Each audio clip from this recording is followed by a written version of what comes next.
예, 안녕하십니까. CIS 지역본부장 김종경입니다. 네, 반갑습니다. 저희가 그렇게 얘기해요. 우리 많은 기업들이나 이런 분들이 CIS에 대해서 산무를 가지고 있다라고 얘기를 합니다. 산무가 뭐냐 하면 무관심, 무지, 무시입니다. 이게 CIS에 대해서 무관심하다 보니까 여기에 대해서 관심이 없는 거예요. 그다음 지식이 없어요. 그래서 무지. 그러다 보니까 CIS를 굉장히 무시를 하죠. 그래서 이 산무를 가지고 있는 사이에도 CIS는 엄청 빠르게 변화하고 있습니다. 그래서 오늘 제가 드린 이 설명이 그런 좀 과거의 프레임을 깨는 기회가 되셨으면 좋겠고요. 그래서 신패러다임이 답이다라고 제목을 붙여봤습니다. CIS 지금 좀 전에 말씀드렸는데 간단하게 설명을 드리면 지금 9개 국가가 남아있다 그랬는데 처음에 12개 국가로 시작을 했고요. 투르크메니스탄이 2005년도에 탈퇴를 합니다. 탈퇴해서 완전히 가지 않고 준회원국으로 남아있고요. 그 다음에 2008년에 조지아, 옛날에는 그루지아였죠. 그루지아가 러시아하고 전쟁을 하고 나서 패한 다음에 탈퇴를 해버렸고, 잘 아시겠지만 2014년에는 그 우크라이나가 가지고 있던 크림반도를 러시아가 합병을 시키거든요. 그리고 나서 우크라이나가 자기들은 EU로 가겠다고 또 탈퇴를 했죠. 그래서 지금은 9개 국가, 투르크메니스탄 주회원국까지 하면 10개국이 남아 있습니다. 근데 뭐 인구가 한 3억 정도 되는 굉장히 중요한 시장이고요. 이 3억이라는 건 제가 우크라이나가 아까 탈퇴했다 그랬는데 사실은 우크라이나 인구까지 합해야지 3억이 됩니다. 우크라이나 인구가 한 4,500만 정도 되거든요. 이거는 딴 본부장들이 발표했던 순서하고 비슷한 순서고요. 그 2019년도 CIS 시장의 전망은 어떤가? 전략적인 가치를 보면 사실 그 CIS 시장의 주 맏형은 러시아입니다. 러시아가 인구라든가 전체적인 면적이라든가 GDP라든가 수출입 규모라든가 모든 면에서 한 75% 정도를 차지하고 있거든요. 러시아가. 그래서 러시아가 경제가 어떻게 되느냐에 따라서 CIS 경제가 달라지는데, 조금 전에 말씀드린 2014년도에 러시아가 우크라이나의 크림반도를 합병한 이후에 미국하고 유럽이 제재를 시작합니다. 그 제재가 지금 5년 동안 계속이 되고 있는데, 그 제재의 여파로 2014년부터 15, 16년 3년 동안 마이너스 성장을 거의 했어요. 그러다가 2017년부터 회복이 돼가지고 한 2% 내외의 성장을 합니다. 근데 올해는 IMF나 다른 데들이 전반적으로 얘기하는 게 작년보다 좀 더 날 거다. 그래서 올해는 한 3% 정도 성장할 걸로 그렇게 예상하고 있습니다. 물론 이 예상치가 유가라든가 아니면 미국의 추가 제재가 어떻게 될 것이냐에 따라서 좀 유동성이 있는데요. 우리나라가 하고의 그럼 교육 관계는 어떤가? 우리나라하고 교육 관계를 보면 저희가 조금 전에 아까 108억 불이라고 얘기했는데, 사실은 이게 재작년까지는 저희가 92억 불 수출했습니다. 이게 우리가 재작년에 5,737억 불 전체 수출했거든요. 올해는 6천억 불이 넘었지만 보면은 저희가 1.6%밖에 안 됩니다. 저희 수출에. 그 다음에 이게 3,543억이 우리 전체 13대 품목입니다. 우리가 이렇게 많이 수출하고 있지만 13개 품목이 전체 수출의 60% 정도군요. CIS는 어떠냐면은 전체 수출액의 77%가 13대 품목이에요. 그러면 3대 수출 품목으로 가지고 보면 우리 전체 수출의 3대 수출 품목 비중은 15.5%입니다. CIS 시장의 3대 수출 품목은 50.9%예요. 그래서 우리 수출이 얼마나 다변화되지 못하고 CIS 지역에 나가고 있느냐, 이 품목을 보면 대부분 선진국 제품이거든요. 그럼 우리 중소기업은 왜 CIS 시장에 못 나가고 있느냐? 대부분 아까 말씀드린 어떤 그런 과거의 프레임 때문에 그런 걸로, 그게 굉장히 영향이 큰 걸로 그렇게 보고 있습니다. 저희는. 그러면 우리 투자는 어떤가?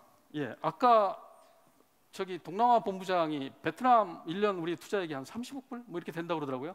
저희가 1991년도부터 CIS에 지금까지 투자한 금액이 30억 불이 안 됩니다. 연간 우리가 한 1억 불 정도 투자하고 있거든요. 이건 2017년 통계입니다. 저희가 1억 불 조금 넘게 투자를 했어요.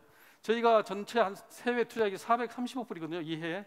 그래서 우리 전체 해외 투자액의 0.26%밖에 안 됩니다. 이렇게 투자, 수출이 다 부진한데, 그러면 이럼에도 불구하고 투자를 한 기업들은 어떻게 여기에 투자를 하게 됐나 설문조사를 해봤더니 이렇게 말씀을 하시더라고요. 이게 저임금의 풍부한 노동력을 가지고 있다. 지역별로 다양한 세제 혜택을 준다. CIS를 통해서 유럽 시장 진출이 가능하다. 굉장히 잘 아시는 분들이에요. 근데 이분들이 마지막으로 뭐라 그러시냐면 절대 이런 얘기 하지 말라고 그러시더라고요. 우리 장사 잘하고 있는데 더 들어오게 하지 말라고 그러세요. 근데 이렇게 투자가 작은데 금액이 최근 들어서 굉장히 긍정적인 반응들이 많이 보이고 있습니다. 이거는 뭐 우리가 작년부터 우리 신정부가 추진하고 있는 신국방 정책 뭐 이런 영향도 있지만 어쨌든 이제 우리 기업들이 좀 더 관심을 많이 가지고 시작을 했고요. 물론 이제 이 시장이 더 나아지는 것도 있고 회복되는 것도 있고 우리 정부의 지원도 있고 해서 나아지고 있는데 투자도 점점 늘어나지만 투자가 긍정적인 방향으로 바뀌고 있다고 저희가 보고 있는데 뭐냐면 죄송합니다. 제가 단독 투자 그동안은 저희가 거의 다 단독 투자를 많이 했어요. 대기업 위주에. 근데 이게 이제 기술 제휴라든가 합작 M&A 같은 걸로 바뀌고 있고 대기업 위주 투자에서 중소 중견기업 투자가 늘어나고 있습니다. 러시아 쪽에서도 서부 쪽에 주로 편중이 돼 있었어요. 우리 투자가 전부 다. 우리 투자의 한 90% 정도는 러시아 서부 쪽에 있습니다. 이게 이제 CIS 전체 지역으로 퍼져 나가고 있고요. 특정 품목에 편중돼 있던 투자가 품목 다양화가 이루어지고 있습니다. 그래서 아까 몰빵 얘기하셨는데 몰빵을 동남아, 아세안에만 하지 마시고 CIS 지역에도 나눠서 하셔야 된다. 예, 그런 거고요. 이 투자 변화 사례를 보면 이걸 저희가 잘 일일이 설명을 안 드려도 이거는 이제 비바이오사는 합작된 사례고요. 이 아틀라트라는 회사는 기술 제휴 사례입니다. 러시아의 벤처 기업이 개발한 하지 장애인을 위한 외골격 로봇 그 기술을 한국 기업이 높게 사가지고 우리가 거기다 투자를 했죠. 생산 공장을 한국에 지었습니다. 그다음에 이거 이제 C식품은 M&A 사례입니다. 쌍떼 있는 만두 공장을 저희가 인수를 했죠. 그다음에 블라디보스톡의 세제 공장에 한국 업체가 투자를 했는데 이거는 블라디보스톡 자유항의 최초의 투자 사례인데 한국에서 세제 원료하고 다 가져가 가지고 거기서 보틀링만 하고 있죠. 근데도 제조 원가가 한 20% 정도 절감이 된답니다. 이건 이제 지역하고 품목 다양화, 그다음에 중소기업 사례고요. 그다음에 이게 A산업이라는 회사는 시베리아에 있는 타타르스탄 공화국의 알메티옙스크라는 지역에서 밸브를 생산합니다. 우리 뭐 버터플라이 밸브라든가 무슨 컨트롤 밸브라든가 이런 것들을 현지에서 조립해서 타타르스탄에 있는 타타라 네프트라는 데에 납품을 하고 있는데 거기서 조립을 하는 것만으로도 입찰이 필요가 없어요. 여기서 조립만 해주면 이게 국영기업인데도 불구하고 전부 다 수의 계약으로 사줍니다. 그래서 이렇게 투자가 긍정적인 방향으로 이루어지고 있다는 거고요. CIS의 전략적 가치를 보면 CIS 지역에는 아까 말씀드린 게 남아있는 국가는 9개라고 얘기를 했지만 5개 국가 타타르스탄, 아르메니아, 카자흐스탄, 키르기스탄, 벨라루스, 러시아 5개국이 EAU라는 유러피안 이코노믹 유니온이라는 그런 경제 공동체를 가지고 있습니다. 이게 인구가 한 1억 8천만 명 정도 되거든요. 이 시장 안에서는 전부 다 무관세로 통관이 되고 있고요. 그런 중요한 거대 수입 시장이고, 그다음에 뭐 이거는 하도 많이 들은 얘기라서 그렇지만 아시아하고 유럽을 연결하는 지름길입니다. 그다음에 자원의 보고 세계에서 가장 자원이 많은 지역이고요. 제조업 생산기지 아까 진출했던 기업들이 얘기한 그런 얘기입니다. 그러면 이 지역의 올해 주요 이슈가 뭔가를 보면 일단 통상하고 경제 관련된 이슈를 말씀드리면요. 동북아 경협 강화입니다. 이게 러시아가 언제부터 유럽화를 했냐면 1711년에 아시겠지만 피터 대제라는 얘기는 많이 들어보셨을 거예요.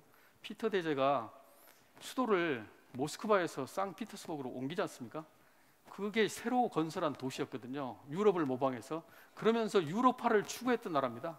그리고 1812년에 나폴레옹이 침입이 왔을 때 나폴레옹을 물리치고 자기들이 유럽의 맹주가 되지 않습니까? 그리고 나서는 자기들은 완전 유럽인 줄 알았어요. 그러다가 유럽하고 사이가 안 좋아진 건 사회주의 국가가 1917년에 사회주의 혁명이 일어나서 사회주의 국가가 되면서 유럽하고는 적이 됐거든요. 그렇지만 자기들은 인종도 유럽이고 그래서 유럽이라고 살아왔는데 이게 2014년에 우크라이나의 크림반도를 합병하니까 제재를 시작하니까 야 우리는 이제 동방에서 길을 찾아야 되겠다. 그래서 그 다음부터 동북아 국가들하고 협력을 강화하고 있고 그 중에서 가장 좋은 파트너로 한국을 꼽고 있습니다. 그다음에 아까 말씀드린 미국하고 유럽의 서방 제재가 아직도 5년 동안 계속되고 있고요. 이게 저희가 사실은 EAU 국가들하고 FTA를 체결하려고 2015년부터 열심히 정부가 공을 들였습니다. 근데 안 해요. 왜냐하면 자기들이 아직 시장 개방할 때가 안 됐다고 생각을 합니다. 자국 산업이 시장을 열 만큼 충분히 성장하지 않았다고 생각을 해서 안 하니까 저희가 작년부터 전략을 바꿨습니다. 그러면 러시아하고 서비스 투자 협정부터 먼저 하자. 그래서 저희가 FTA 러시아하고 서비스 투자 협정 체결을 추진하고 있고요. 그다음에 산업 다변화입니다. 이거는 뭐 자국 제조업 육성 정책하고 관련이 있는 거고, 예, 이거하고 같이 연계되어 있는 거고요. 그러다 보니까 이제 로컬 컨텐츠를 강화해서 자국 업체들을 보호하고 있고요. 이게 그러면 이 시장 트렌드는 어떻게 변화하고 있느냐? 뭐 아까 제가 말씀드렸지만 CIS의 맹주는 러시아고, 러시아가 전체 CIS의 경제의 한 75%를 차지하고 있다. 그리고 다른 국가들도 다른 국가의 근로자들이 러시아에 와서 일을 하고 해서 그 돈을 송금해 갖고 먹고 사는 나라들이 굉장히 많습니다. 우즈베키스탄, 키르기스탄, 뭐 타지키스탄 이런 나라들이 그렇거든요. 그런데 이게 이제 아까 말씀드린 것처럼 EAU를 통해서 경제 재편성이 되고 있다. 그다음에 자원 의존형 경제에서 산업 다변화를 추진해서 자국 산업 육성, 산업 다각화를 추진하고 있다. 그다음에 중앙 집권이고 공공 부분이 시장을 주도한 게 지방 분권 경제 자유가 확대되고 있다. 높은 진입 장벽, 러시아 하면 엄청 진입 장벽이 높은 국가로 생각을 하고 있었는데 이게 이제 비즈니스 환경이 개선되고 있다. 그래서 이게 최근의 시장 트렌드 변화라고 할 수 있겠습니다.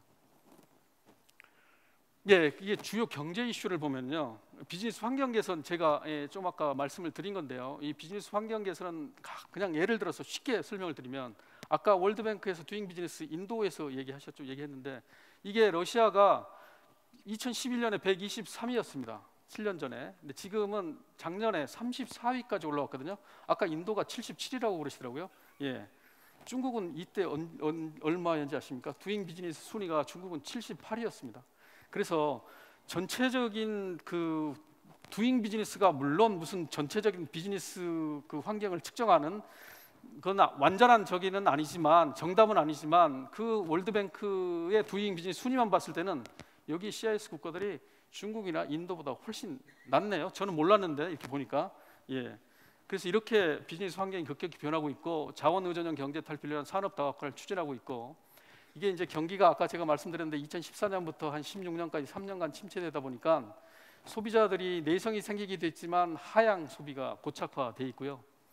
삶의 질이 좀 낮아지다 보니까 환경 및 보건, 의료 분야에 대한 관심이 많습니다. 제가 여기서 이렇게 말씀드리는 것들이 나중에 가서 또 말씀을 드리겠지만 이게 굉장히 비슷하다는 게 뭐냐면 아프리카하고 중동하고 굉장히 비슷하네요. 보니까. 그래서 역시 신흥시장이나 이렇게 개발도상국들은 비슷한가 보다 유망 품목이. 이 CIS 국가들은 3차 산업과 4차 산업을 동시에 가고 있는 겁니다. 결국 3차 산업하고 4차 산업의 차이가 뭡니까? IT를 결합시켰냐 안 했느냐는 거거든요. IoT하고 3차 산업을 묶으면 그게 4차 산업이 되는 거거든요. 그래서 그런 4차 산업 육성, 그 다음에 제품 수출의 고부가 가치와 삶의 질 향상, 신성장 산업 등장 이런 거에 따라서 트렌드가 변하고 있는데 예를 들어서 조선기자재, 과거에는 완성된 건조된 선박을 발주하던 것에서 이제는 배를 팔아먹으려면 우리한테 와서 만들어라 하는 거에 따라서 조선기자재 밸류체인 같은 게 형성이 되고 있고요. 농산식품은 그 아까 말씀드린 그 EU가 2014년 4월 이후에 제재를 시작했다 그랬는데 이 제재를 하니까 러시아도 맞제재를 하고 있습니다. 그 EU산 식품, 가공식품, 그다음에 채소라든가 야채류 이런 것들의 수입 금지를 시켰어요. 그러다 보니까는 이 러시아로 그런 것들을 수출하려고 우즈베키스탄이나 카자흐스탄 이런 나라들의 온실 농업이 엄청 많이 늘었습니다. 예. 그래서 거기에 우리가 기자재를 엄청 많이 팔았죠. 그러다 보니까 이제 러시아가 여기서 수입하는 것도 안 되겠다. 우리가 직접 하자 그래서 러시아가 요새는 굉장히 여러 개 업체들이 스마트팜이라든가 이런 데 관심이 있거든요. 그다음에 이게 농산물도 이제 사실은 러시아가 가장 많이 수출하는 게 곡물, 뭐 물론 석유, 가스도 있지만 곡물도 엄청 많은 수출국이거든요. 옛날에는 그냥 옥수수, 감자 뭐 이런 거 그냥 팔았는데 이제 그냥 팔지 말자. 이걸 가공해서 부가가치를 높여서 팔자. 이거는 농산물이나 수산물이나 그 석유나 마찬가지입니다. 그다음에 이제 아까 이건 이제 온실농업 이건 말씀드렸고 이렇게 이제 기술이나 산업 트렌드가 변화하는 추세에 있습니다. 그다음에 이제 의료, 보건, 의약품 이것도 뭐 아시겠지만 사회주의 국가에서 옛날에 의료는 공짜였습니다.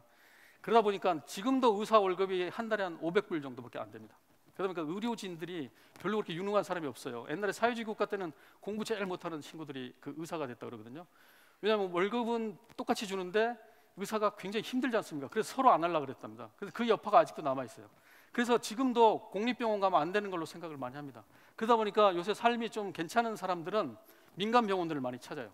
그러니까 그런 뭐 외국 기업이 외국 병원이 들어와서 체인점을 만들고 사립병원들을 많이 만들고 있거든요. 그래서 그런 식으로 트렌드가 변하고 있다. 기계 산업 설비 과거에 유럽하고 사이가 좋을 때는 러시아가 유럽에서 수입하는 전체 수출 품목의 17%가 기계류였습니다. 지금은 엄청 많이 끌었어요. 기계 중국에서 많이 삽니다. 중국에서 사긴 하지만 물론 이제 핵심 거는 독일이나 이런 데서 유럽산 걸 가져오더라고요. 지금도 보면 러시아나 이런 데 제조 공장 같은 데 가보면 체코 기계나 폴란드 기계 이런 거 엄청 많거든요. 근데 이제는 한국이나 중국 이런 아시아 쪽에서 기계로 이런 거 설비 많이 수입하고 있고요. 이게 이제 대표적으로 보면 최근에 우리가 기계로 수출 증가 추세입니다. 예, IT 기기 뭐 이건 어느 나라나 다 필요한 것들이고요. 그러면 이렇게 시장이 변하고 트렌드가 변하는 데에 우리의 기회는 어디에 있는지 말씀을 드려보면요. 그 제조업 육성하고 산업화 변화는 조금 전에 말씀드린 것 같고 이 말씀을 드렸는데 이런 변화 추세에서 우리가 할 수 있는 건 뭐냐 하면 이러다 보니까 우리가 이제 완제품만 단순히 이 시장에 갖다 팔려고 할 때는 지났다. 이제는 우리가 어떻게든지 여러 군데서 얘기했는데 아까 메이크 인 뭐 인도도 얘기했고 아시아도 얘기했는데 어떻게든 그 완제품 수출에서 탈피해서 메이드 위드 CIS를 같이 해야 된다. 이런 전략이 필요한 거고요. 소비 심리 회복과 구매력 개선 이거는 뭐 어디나 다 마찬가지인데 온라인 유통이 대세입니다 이제. 그래서 이런 쪽으로 가야 되고요. 중소형 프로젝트 증가는 2014년에 제재가 시작되면서 잘 해오던 프로젝트들이 EU나 이런 쪽에서 파이낸싱이 중단되면서 멈춰 있는 프로젝트들이 굉장히 많습니다. 그래서 조금만 투자를 하면 3분의 2 정도 완성된 프로젝트들 우리가 주워올 수 있는 게 굉장히 많습니다. 근데 이 프로젝트를 우리가 주워오지 못하는 건 우리도 미국이 겁이 나서 파이낸싱 우리 은행들이 안 해주거든요. 그래서 어느 정도 돈은 있어야지만 가져올 수 있는 그런 것들이고요. 그다음에 대러 경제 제재, 이 경제 제재에 따라서 틈새 시장이 생기고 있는데 아까 제가 말씀드린 것처럼 기계 수입 잘 안 한다고 그랬지 않습니까? 식품 수입 금지시키다 보니까 이 그 농수산 그 스마트 농업이라든가 온실 농업 자재들이 중앙아시아 국가들에서 많이 수입을 하고 이런 식으로 틈새 시장 이것들을 저희가 잘 봐야 되고요. 그래서 이걸 이제 제가 조금 더 쉽게 그림으로 한번 그려보자 그래서 그림을 그렸어요. 화장품으로 예를 들어서 이렇게 화장품 원료를 비행기에 싣고 가서 여기서 화장품 보틀 이거는 또 벨라루스가 엄청 잘 만듭니다. 여기다 해가지고 완제품을 만들면 이게 메이드 위드 CIS가 되는 거죠. 조선 의료 부품 우리가 일부 가져가고 거기 거 합해가지고 의료 기기를 만들자. 그래서 이런 식의 어떤 그 현지화 전략이 있어야 되고 소비 심리의 회복 및 구매력 개선은 이건 아까 어디 중동에서 얘기했는데 이 시베르뱅크라고 러시아에서 제일 큰 은행입니다. 지금은 미국의 제재를 받고 있어서 굉장히 많이 위축이 되는데 그러다 보니까 전자상거래 플랫폼을 만들고 있어요. 이 bbp.ru라는 사이트인데 이게 10만 개 기업이 등록이 되면 지금 무료로 등록을 받고 있는데 이 사이트를 오픈하겠다는 거거든요. 거기다가 시베르뱅크의 페이먼트 시스템을 갖다가 자기들 그 은행의 페이먼트 시스템을 통해서 결제를 하고 거래를 하겠다는 건데 그걸 하기 위해서 10만 개 기업을 공짜로 등록을 시켜주고 있습니다. 저희가 작년에 100개 우리 한국 기업을 등록시켰는데요. 소비재 기업을. 이건 이제 고스타트라는 거는 스타트업의 또 교류 그런 사이트인데 이러한 그런 현지의 비즈니스 플랫폼들을 이용할 필요가 있다라는 거고요.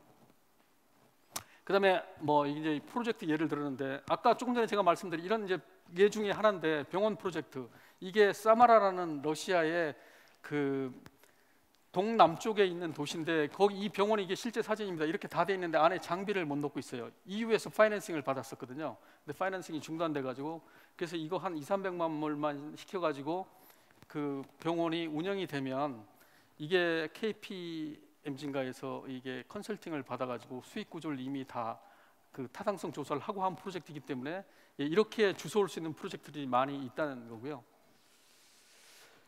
대러 제재 어떤 화장품 수입하는 업체가 우리는 1년에 화장품을 굉장히 미국에 수출하고 있는데 러시아하고는 거래를 안 합니다. 그래서 왜 그러시냐니까 아유 미국 제재 때문에 그거 했다 큰일 납니다 그러시더라고요. 화장품이 대러 제재하고 무슨 상관이 있습니까? 아무 상관없거든요. 그래서 좀 정확히 인식을 하셔야지 무조건 그렇게 겁을 내고 러시아하고 비즈니스를 위축시킬 필요는 없다.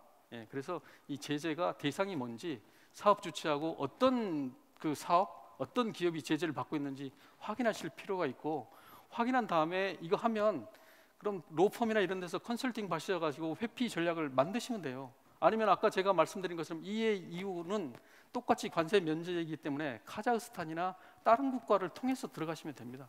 그래서 이거 결제 무서워할 게 아니라는 거고요. 예, 그 교육과 투자 신패러다임, 결국 이게 오늘 주제인데요. 그래서 지금 우리가 가지고 있는 이런 완제품 수출 위주의 패러다임을 기술협력이나 부품 원료 공급 등으로 바꿔야 된다. 그다음에 단독 및 특정 투자 지역에 대한 편중 투자에서 합작 및 투자 지역 다변화. 이건 제가 이런 현상이 일어나고 있다고 얘기했는데 이렇게 바꿔야 되고, 시야에 대해서 무조건 그렇게 무수할 필요가 없다. 뭐 모스크바 시내에 침 뱉으면 KGB가 아직도 잡아가는지 알고 있는 그런 생각은 할 필요가 없다는 거고요. 그래서 먼저 시장을 이해하고 후에 진출을 시도할 필요가 있다. 통관, 관세 이런 비관세 장벽은 FTA를 통해서 정부가 해결을 해줘야 된다. 그리고 수출 제품의 고착화, 대기업 위주 제품. 아까 제가 말씀드린 것처럼 우리가 너무 수출 품목이 편중돼 있는데 이거 다변화시키고 중소기업 제품 위주로 수출해야 된다. 이런 패러다임의 변화가 필요하다는 것입니다. 예, 그래서 한국의 러시아에 대한 인식, 우리가 러시아를 어떻게 생각하고 있는지를 몇 가지 예를 들어봤는데요. 일반적으로 이렇게 생각을 하고 계세요. 근데 절대 이러진 않고요. 가장 대표적인 예로 작년 11월 달에 그 인천 송도에서 어떤 중학생이 친구들의 폭행을 피해서 옥상에서 떨어져 죽은 때가 있었는데 그 부모님이, 어머니가 러시아 사람이었거든요. 그래서 한국에 살던 러시안 커뮤니티가 모여서 회의를 했는데 여기서 이분들이 한 얘기가 동아일보에 보도된 게 이렇습니다. 중학생들이 레닌이 누굴지 모를 정도로 한국은 러시아에 대한 교육을 전혀 안 시키고 있다. 그 인천의 초등학교 6학년 되는 애가 이야기를 하는데 러시아는 추워서 겨울에는 자동차가 다니지 못하면 사람들이 사슴을 타고 다닌다. 이렇게 얘기를 한답니다. 그런데 이게 모스크바 시내, 물론 사슴도 타고 다닙니다. 시베리아에서 아주 떨어져 있는 오지라든가 관광용으로. 그래서 우리 머릿속에는 아직도 러시아가 이런 기억 속에 남아 있다는 겁니다. 시장 진출 유망 품목 및 서비스입니다. 뭐 이건 아까 비슷해요. 다 자동차 부품, 의료기기, 농기자재, 화장품, 기계설비. 화장품은 정말 핫하고요. 이건 뭐 다 얘기를 드렸기 때문에 그냥 지나가겠습니다. 그 말씀드리고 싶은 게 우리가 성공 사례를 좀 말씀드리고 싶어서 빨리 이렇게 왔는데요. 이거 우리 자동차 부품하는 업체인데 한국의 D사인데요. 이거는 그 우리 지방 바이어를 공략해서 성공한 사례입니다. 이 전시회 참가를 안 하셨거든요. 이 밈스라고 러시아에서 대표적인 자동차 부품 전시회입니다. 여기에 오셨는데 저희가 이 전시회를 참관하러 온 지방 바이어를 소개시켜 드렸어요. 그래서 이 바이어를 한번 만나고 나서 잘 그 커뮤니케이션 하시다가 2018년 4월 달에 다시 오셔가지고 직접 이 로스토프란 지역으로 갔습니다. 그래서 이 바이어를 만나가지고 MOU를 체결하고 50만 불 계약을 했죠. 지금 한 15만 불 정도는 이미 선적을 해서 나왔고요. 그래서 시장은 모스크바에만 있는 게 아니다. 그런 거고요. 이거는 한국의 H사인데 이것도 우리가 코트라가 한국의 소비재 대전에 보낸 바이어를 만나셨어요. 만났는데 그리고 나서 이 회사를 초청을 하고 바이어가 한국을 갔습니다. 가서 공장도 방문하고 상담을 다시 해가지고 2017년 상반기에 처음으로 수출하셨어요. 그리고 나더니 야, 우리 제품이 CIS도 되네. 그리고 나서 그 다음부터는 코트라 가는 사업에는 전부 참여를 하셨어요. 그러다가 그 2017년 9월 달에 2차 수출을 확정했고 작년에 저희가 모스크바에서 한류 박람회를 했는데 이때 오셔갖고 다른 바이어를 또 만나셨죠. 그래서 다른 바이어하고 또 다른 계약을 하셨고요. 그 다음에 이거는 흡연 부스인데 이게 기계 설비에 제가 예를 들었는데 사실 기계 설비는 아닌데 마땅한 예가 없어서 이걸 들었습니다. 이게 러시아가 2013년부터 엄청나게 타이트한 금연법을 시행을 합니다. 그래서 실내 무슨 뭐 그 레스토랑 이런데 공공장소에서 그 절대 담배를 못 피게 하니까 이 회사가 정보는 굉장히 빨리 받으셨어요. 그래서 혼자 여러 번 오셨어요. 러시아를 와가지고 바이어 상담을 엄청 많이 했는데 안 되는 거예요. 그러다 2017년도 10월 달에 우리 사절단으로 오셨더라고요. 그래서 저희가 이렇게 바이어를 찾아서 상담을 해드리는데 끝나고 나서 그러시더라고요. 내가 몇 개를 만났는데 하나가 굉장히 될 것 같은 감이 든다고 그러더라고요. 그래서 그 정보를 저희를 달라고 그랬죠. 그래서 저희가 팔로우를 계속했습니다. 그랬더니 정말로 작년 하반기에 최초의 성공을 했습니다. 그래서 기회를 잘 보고 코트라를 잘 이용하시면 이런 기회가 온다. 이런 거고요. 이거는 뭐 국내의 어떤 그 유아용품인데 이건 그냥 넘어가고요. 이거는 이제 그 결국은 완제품을 수출하다 원료를 수출한 케이스인데 이게 감보호제입니다. 이거 들어보셨는지 모르겠지만 위하여라고 여기서 만드는 건데 이게 원래는 이 완제품을 수출을 굉장히 많이 하셨어요. 많이 하고 있다. 그래도 계속 오시는 거예요. 출장을. 저희가 더 이상 소개시켜드릴 바이어가 없는데 계속 오시는 거예요.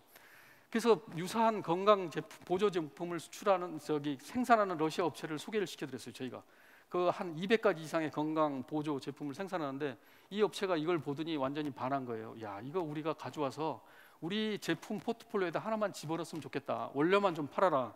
예, 그래서 원료를 수입을 하는데 이 원료 인증받아야 되거든요.